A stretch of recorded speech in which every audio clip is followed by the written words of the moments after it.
Hello everyone, म आज हजुरहरूसँग पोतोको बारेमा केही भन्न गइरहेको छु। पोतोले यति धेरै पीडित थिए लास्ट 4 वर्ष। मैले के गरिनँ, स्किनको 4वटा डक्टरलाई देखाएँ, नाम लिँदिनँ।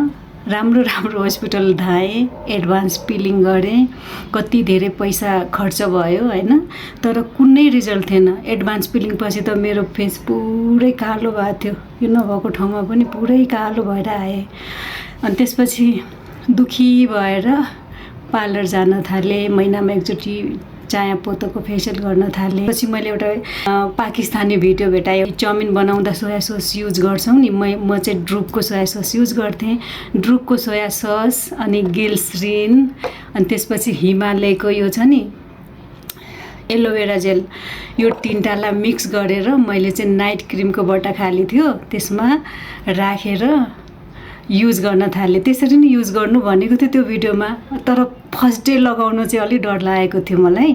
यहाँ हेर्नु मेरो रिजल्ट। यहाँ कुनै कुराले त्यो एक्सपेन्सिभ सिरमहरू युज गरेन कि, नाइट क्रिम युज गरिनँ कि, डे क्रिम युज गरेन कि, कसैले पनि यो टाइपको मलाई रिजल्ट दिएको थिएन। तर सोया ससमा कोलाजिन हुन्छ, यो चाहिँ नाइटमा लगाउनु भनेको थियो। फर्स्ट डे त मलाई एकदम डर लागेको थियो लगाउनलाई। लगाएँ एकचोटि दुईचोटि, फर्स्टचोटि लगाउँदाखेरि थाहा भइहाल्छ, त्यसपछि हल्का हल्का हुँदै जान्छ। अनि पोतो त पुरै क्लिन हुने रहेछ है साथीहरू। अनि मलाई राम्रो लागेपछि त म हजुरहरूलाई